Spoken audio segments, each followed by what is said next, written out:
చూడండి సార్, ఇక్కడ మనకి న్యూట్రీ ఔషధి వెబ్సైట్ లో లాగిన్ అవ్వాలి. లాగిన్ అయిన తర్వాత సారీ,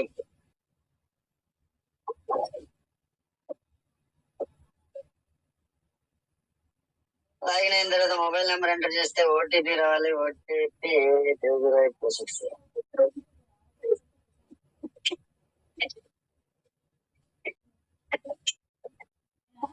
కింద వచ్చిందన్న, దాని టచ్ అయిపోతుంది.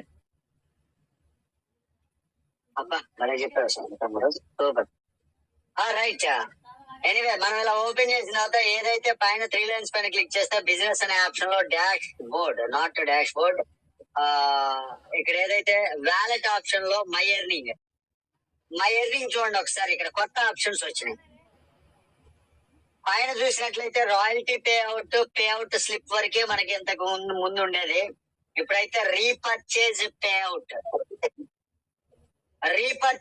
అవుట్ అంటే ఈ రోజు ఏదైతే జాయినింగ్స్ జరిగాయో, కొత్త జాయినింగ్స్ గుర్తుపెట్టుకోండి, కొత్త జాయినింగ్స్ ఏదైతే జరిగాయో దాని యొక్క పే అవుట్ ఎంత ఈ రోజు అనేది రీపర్చేజ్ పే అవుట్ పైన క్లిక్ చేసి చూసుకోవచ్చు. బట్ ఈ రోజు అయితే రీపర్చేజ్ పే అవుట్ ఏమీ రాలా. సారీ, రీపర్చేజ్ పే అవుట్ అంటే జాయినింగ్స్ కాదు, నాట్ ఆల్రెడీ జాయిన్ అయినటువంటి మెంబర్ రీపర్చేజ్ చేసినటువంటి చూసుకోవచ్చు. ఈ రోజు 17వ తారీఖు ఒక 4 ఐడీలు రీపర్చేజ్ జరిగినాయి.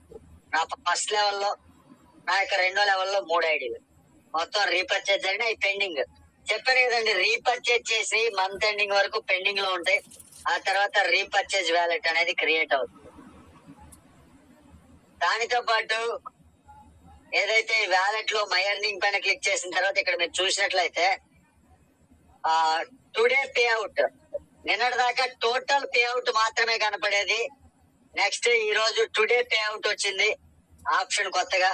టుడే ఎస్వి కూడా వచ్చింది. ఈ రోజు ఆల్రెడీ జాయిన్ అయినటువంటి టుడే పే అవుట్ మీన్స్ ఈ రోజు కొత్త జాయినింగ్స్ మీద వచ్చినటువంటి ఇన్కమ్ కనపడుతుంది అక్కడ. టుడే ఎస్వి అంటే కొత్త జాయినింగ్స్ మీద ఉన్నటువంటి ఎస్వి ఏదైతే ఉందో అది కనపడుతుంది.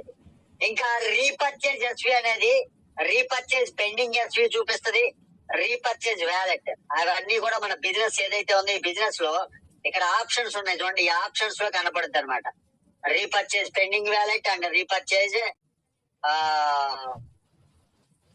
పెండింగ్ ఎస్వి, ఇవన్నీ కూడా కొత్త ఆప్షన్స్ రాబోతూ ఉన్నాయి రేపు మార్నింగ్ కల్లా.